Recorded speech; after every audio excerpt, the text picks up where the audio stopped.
चलो त्यार पछी आपणो तीजो नियम उपज खर्च खातानो नियम। हवे उपज खर्च खातानो नियम शुं कहे?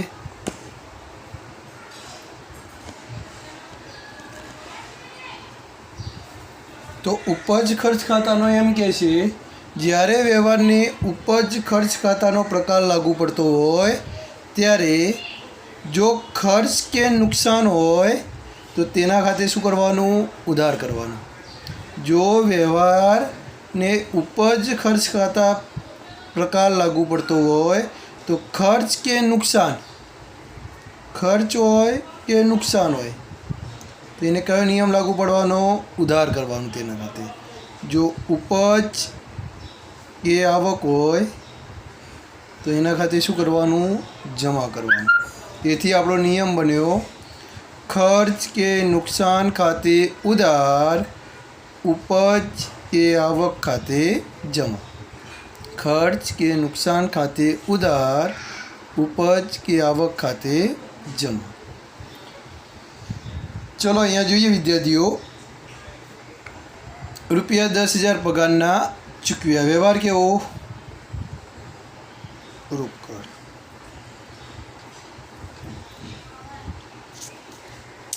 एक असर रोकड़ खाते थवानी।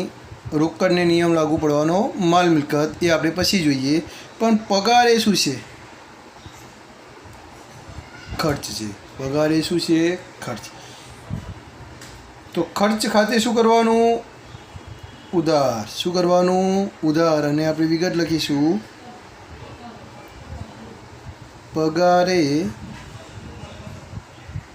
खर्च। खर्च खाते शुं थाय? उधार। अने असर कोना खाते? जे ते खर्च खाते। तो असर कोना खाते आपवानी? पगार खाते। रुपया 500 कमिशनना मळ्या। रुपया 500 कमिशनना मळ्या। आ व्यवहार पण केवो? मळे रोकड़।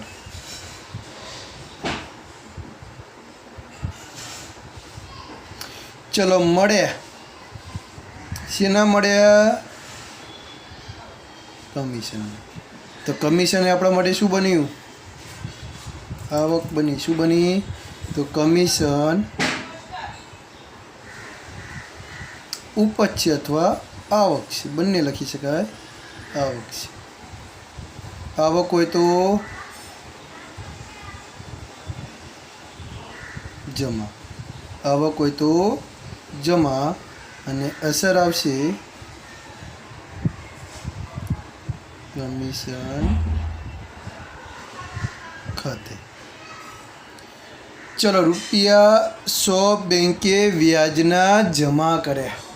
चलो अपना खाता में बैंक व्याज जमा करे तो अपनी आवक बनी के खर्च बन्यो? तो ये आवक कहेवाय। तमारा खाता में रुपया पड्या होय बैंक एनुं व्याज जमा करे, तमारा खाता में शिल्लक वधवानी। शिल्लक वधवानी એટલે કે આપણા માટે બેંક વ્યાજ શું બન્યું? આવક બની। તો અહીંયા લખીશું આપણે બેંક વ્યાજ आवक છે। आवक હોય તો જમા અને અસર આવશે બેંક વ્યાજ। અસર કોના ખાતે આવવાની? બેંક વ્યાજ ખાતે।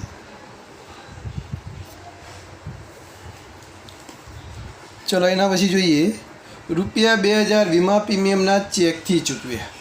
ચલો ચેક બેંક સાથેનો વ્યવહાર રોકડ, પરંતુ શેના ચૂકવ્યા? અને વીમા પ્રીમિયમ એ ધંધાનો ખર્ચ જ હોય। આપણે અગાઉ જોયું હતું કે આપણે ધંધાની કે કંપનીની સ્થાપના કરી હોય અને વીમો લીધો હોય તો એના માટે વીમા પ્રીમિયમ ચૂકવવાનું થાય, એ ખર્ચ જ હોય, કદી મળવાનું ના હોય। તો ખર્ચ છે। શું છે?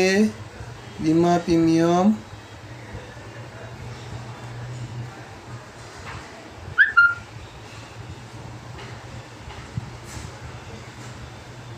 खर्च खाते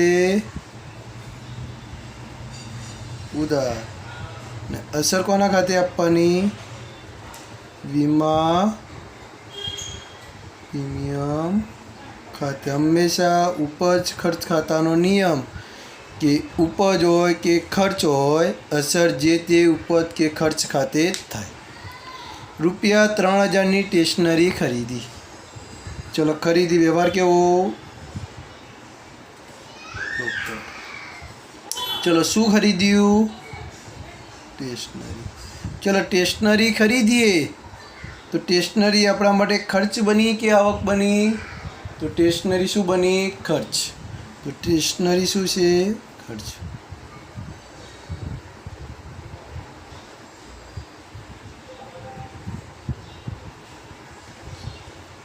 ખર્ચ હોય તો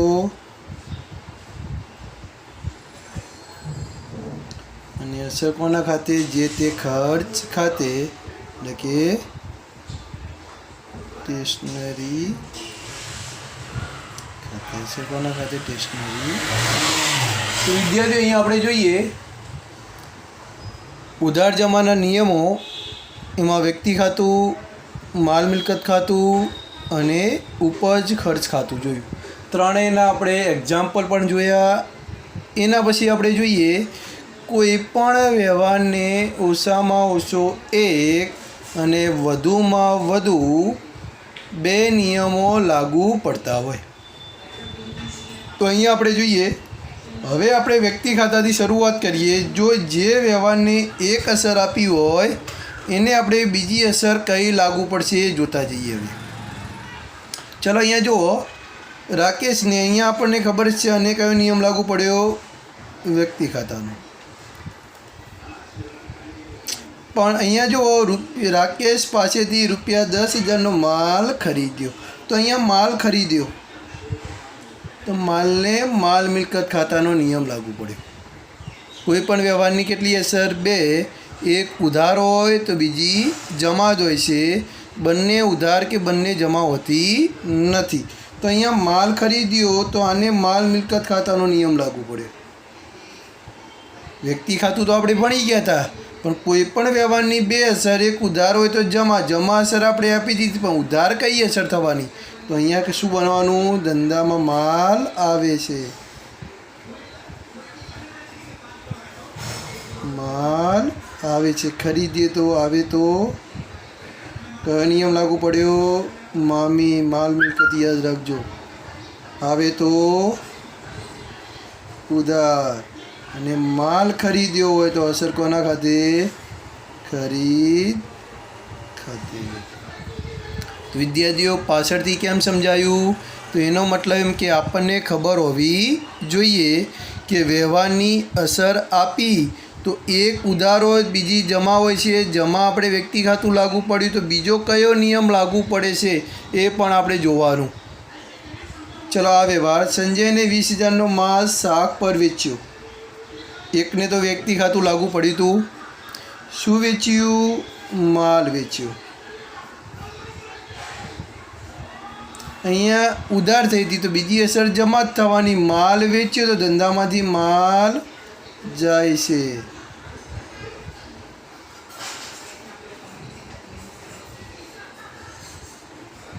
જાય તો જમા. અને માલ ગયો તો વેચાણ. વિદ્યાર્થીઓ આપણે વ્યક્તિ ખાતું ભણીએ છીએ. અહીંયા ફરીથી ચાલુ એટલા માટે કે વ્યક્તિ ખાતાનો નિયમની અંદર વ્યક્તિ ખાતું તો આપણે સમજી લીધું હતું, પણ બીજી કઈ અસર આપવાની એ આપણે જોઈએ છીએ તમારા વધારે અભ્યાસ માટે. ચલો ₹5,000નો માલ રાધાને વેચ્યો. તો અહીંયા રાધાએ વ્યક્તિ ખાતું લાગુ પડ્યું હતું. અહીંયા માલ વેચ્યો તો માલને કયો નિયમ લાગુ પડીશું? માલ મિલકતનો. અહીંયા યાદ રાખજો, બાજુમાં ફરીથી લખી દઈએ મામી. હવે માલ વેચ્યો તો માલને કયો નિયમ લાગુ પડીશું? માલ મિલકત. માલ વેચ્યો તો ધંધામાંથી માલ.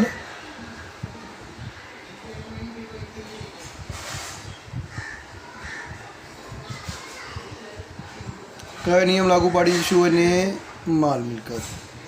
જાય તો જમા. અને માલ વેચ્યો તો કોના ખાતે અસર?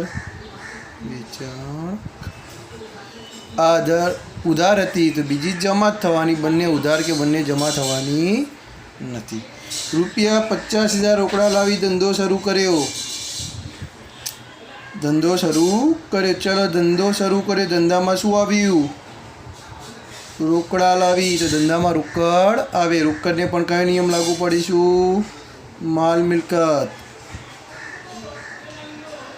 ધંધામાં રોકડ આવે છે. આવે તો ઉધાર. નિયમ કયો? મામી.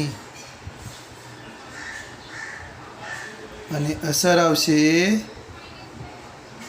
રોકડ ખાતે. ચલો રૂપિયા 5,000 બેંકમાંથી ઉપાડે. ચલો બેંકમાંથી ઉપાડે. શેના માટે ઉપાડે એવું તમને કોઈ ચોખવટ નથી કરી, તો સમજવાનું ધંધાના ખર્ચ માટે ઉપાડે. શેના માટે ઉપાડ્યા? આને તો વ્યક્તિ ખાતું લાગુ પડ્યું હતું. હવે 5,000 રૂપિયા ઉપાડ્યા તો ઉપાડીએ ધંધાના ખર્ચ માટે ઉપાડ્યા. હજુ ખર્ચ કર્યો નથી, ફક્ત ઉપાડવામાં જ આવ્યા. તો પહેલાં તો ધંધામાં રોકડ આવે છે. શું આવે છે? ધંધામાં રોકડ આવે છે.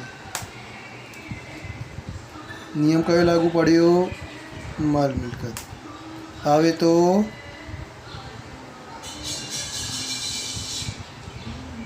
અને અસર કોના ખાતે? વિદ્યાર્થીઓ હંમેશા યાદ રાખવાનું, એક અસર ઉધાર હોય તો બીજી જમા જ હોય છે. બંને ઉધાર કે બંને જમા હોતી નથી. ચલો ત્યારબાદ આપણે જોઈએ માલ મિલકતની અંદર જે વ્યવહારની આપણે એક અસર આપી હોય બીજો કયો નિયમ લાગુ પડે છે? રૂપિયા 50,000 રોકડા લાવી ધંધો શરૂ કર્યો. વ્યવહાર રોકડ આવે તો ઉધાર અસર અપાઈ ગઈ. એક અસર અપાઈ ગઈ, બીજી અસર હજુ બાકી. હવે આપણે નિયમ જોઈએ છે માલ મિલકત. એની અંદર માલ મિલકતના બધા વ્યવહારોની આપણે અસર આપી દીધી. હવે બીજો કોણ લાવ્યું? ધંધો શરૂ કર્યો.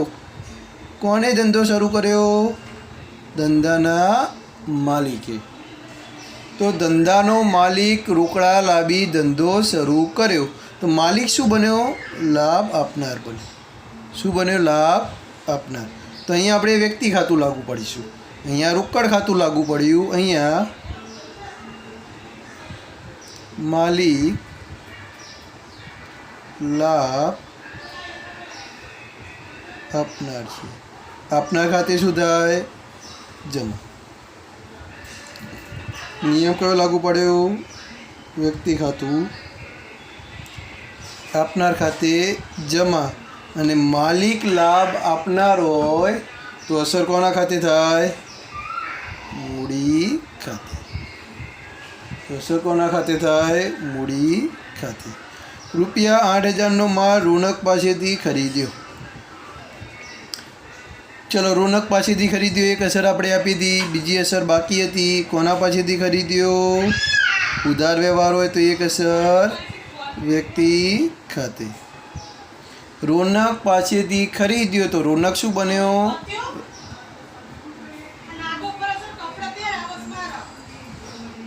રોનક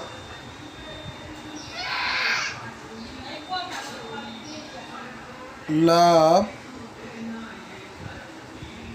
આપનાર છે. રોનક પાસેથી ખરીદ્યો તો રોનક શું બન્યો? લાભ આપનાર. આપનાર ખાતે શું થાય? જમા. અને અસર કોના ખાતે આવવાની?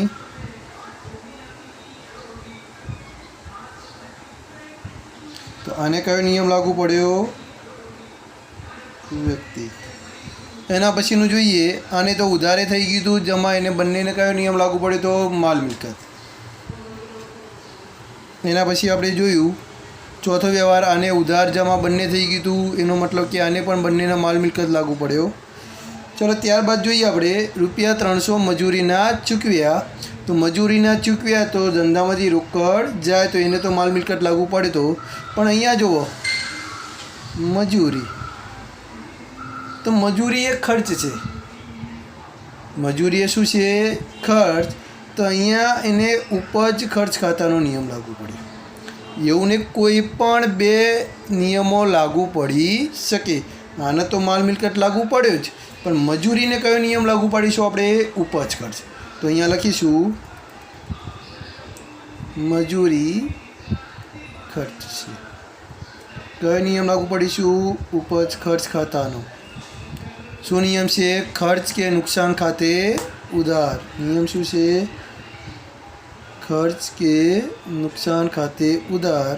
ને અસર કોના ખાતે થવાની? જે તે ખર્ચ ખાતે, મજૂરી ખાતે. વિદ્યાર્થીઓ, એક અસર તમને આવડી ગઈ હોય તો બીજી અસર તમે વિચારી શકો. આ જમા હોય તો આ ઉધાર જ થવાની, પછી એ જમા થવાની નથી. ₹10,000 બેંકમાં ભરી ખાતું ખોલાવ્યું. બેંક સાથેનો વ્યવહાર હોય તો એક અસર બેંક ખાતે. બેંકમાં ભર્યા તો ધંધામાંથી રોકડ ગઈ. બેંકમાં ભર્યા, બેંક શું બની? લાભ લેનાર બની. શું બની? ને બેંકને કયો નિયમ લાગુ પડે? વ્યક્તિ ખાતું. બેંક લાભ લેનાર છે. કયો નિયમ લાગુ પડ્યો? વ્યક્તિ ખાતું. લેનાર ખાતે ઉધાર. અને અસર કોના ખાતે આવવાની? બેંક ખાતે. ₹25,000 ફર્નિચર આશા ફર્નિચર માર્ટમાંથી ખરીદ્યું. ફર્નિચરને તો માલ મિલકત લાગુ પડ્યો જ, પણ આશા ફર્નિચર એ વ્યક્તિએ, પણ કેવી વ્યક્તિ? કૃત્રિમ વ્યક્તિ. તો એ વ્યક્તિ હોવાથી એને વ્યક્તિ ખાતું લાગુ પડવાનું. તો અહીંયા લખીશું આશા ફર્નિચર માર્ટ લાભ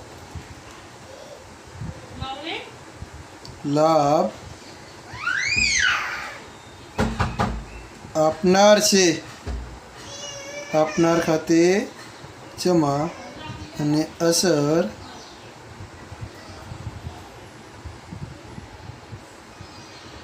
ફર્નિચર